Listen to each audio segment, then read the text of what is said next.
Okay, so we're going to run hypothesis test and put it all together.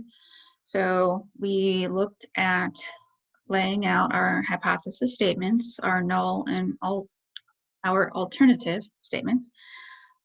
We talked about finding the critical value on this table. And so now we're gonna do the test score, or the test value, and we're gonna make our decision, okay? We're gonna use this example. So this is an example that I stole from Newton. Kind of a dumb question, actually, because here it's talking about a bowler who claims to apparently be really bad at bowling. She's claiming that her bowling score is less than 116 points. So if you ever went bowling, it's, not a great score. It's still a better score than I usually get. If I break 100, I'm pretty happy. But again, I don't know, kind of a weird question. But kind of set this up, and we can see where the things happen. Yeah. All right. So first thing is always just kind of read the question, get a sense of what it's asking you, and then go back and get the information out. So it says, suppose the bowler claims that her bowling score is less than 116 points on average. Several of her teammates don't believe her. Maybe they're trying to make her feel better. So the bowler decides to do a hypothesis test to persuade them that she's a bad bowler, I guess. And she bowls 25 games. The mean score of the sample games is 110 points. The bowler knows from experience that the population standard deviation, this is a big thing right here, that it gives us this, population standard deviation is 19 points. Here, it gives us the symbol of where to look up. So it says that alpha at 0.05 is there's enough evidence to support her claim that she is not very good at bowling, right? Or that she bowls less than 116. So we're going to set this up and doing our 5 steps. So the first step is to make your null hypothesis and your claim, your alternate hypothesis. So again, the null is kind of just what the average is. They say it is. Here it says that on average that it's 116 points. Okay? So the null will be that the average is 116. Her claim is that she bowls less than that. Okay. And again, these two numbers are always going to be the same. It's always about less than, greater than, or not equal to the stated average. Okay, so we got the setup. So what this means is that this is a less than test, less than. That means we're on the left side. And we have a one-tail test. Again, less than or greater than is a one-tail test. So to get our critical value, this sets up our critical region. So we're going to look at table F, and since it's a less than test, we look at one tail, and it tells us that alpha is at 0.05. Because we were given the population standard deviation, just like in confidence intervals, that means we go all the way down to get our number. Oops. There we go.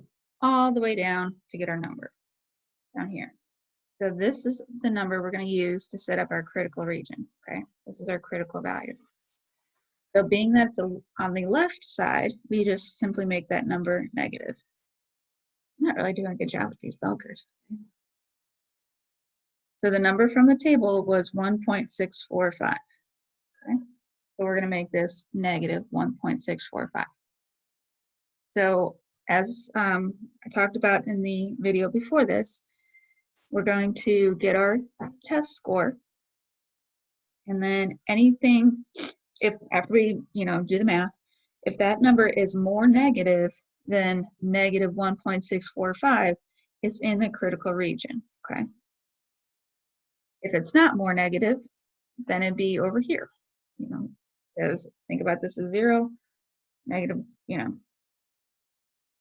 Think of it as a number line, right? All right, so we set up our critical region, we got our critical value. We're going to get our test score. And sometimes you see me call it a z-score because it basically is that z-score formula. We have our new sample average from whatever scenario it was. In this case, she bowled 25 games, and that new average was 110. So the new minus the old, so new mean minus old mean. That's on top, and the bottom is still what we did before.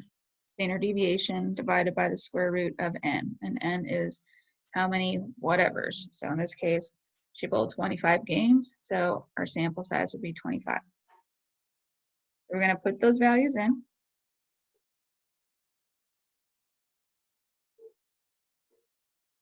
To this formula. And so here it says 110, so that's the new average she got, minus the old average. It's always minus whenever you set up here. So if you set this one up right, then this should be right. And then down here, told us that the standard deviation was 19, and that there was 25 games. So anybody's bowled more than 2 games of bowling, sometimes that little muscle back there gets a little strained. So bowling 25 would hurt. All right, just like before, I suggested making sure you do the top, then do the bottom, then divide top by whatever that bottom is. Meaning, don't try to put it all in your calculator once. So when we subtract this, we get -6. And if the bottom comes out nicely, then that's great. We'll see what that is. So 19 divided by the square root of 25 gives us 3.8. So pretty nice number. We can just use that as it is. Oh, cardinals out there. All right, so we take -6 divided by 3.8, and we get this. So again, round it to about 2 or 3 digits. I'd say -1.5. That would be big enough to change that. So 579. You rounded 2 or 3 digits. The closer it is, the you want to be careful, but it's not too bad. So we did the math part right here, and now after we do the math part, we're going to compare this number to this number. Okay, this is where you have to decide: is the test score, which is -1.579, more negative than -1.645? Just kind of look right here. Is -1.5 more negative than -1.6? Hopefully you answered no. And we would see that -1.5 is not more negative than this. So it's going to be out here somewhere. So it is in the do not reject region. Okay. If it had been more negative, like -1.7, it would have been over here, and we would say we're going to reject the null. Since it's not more negative, we are not going to reject. So summing that all up, say do not reject the null hypothesis.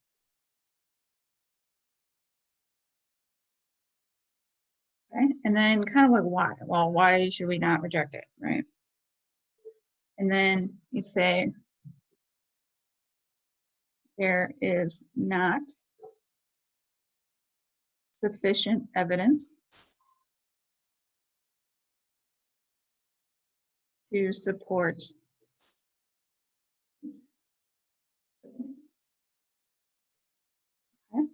the way, one way to remember it is if it's not in the critical region, that means we do not reject the null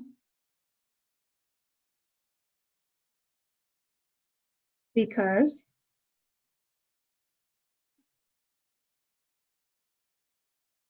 there is not sufficient or enough or whatever sufficient evidence.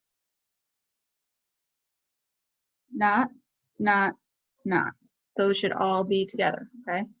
So if it's not in the critical region, you do not reject the null, there's not sufficient evidence. So what does it mean when we do not reject the null? That means that if you don't reject something, you're keeping it. So we're going to keep this stated average. So what's her face bowling, she can't say her new average is 110. She has to still go with the information that her bowling average is 116, which one would, think that would be better. Okay, next one, we'll do a different example and we'll hypothesize ourselves silly.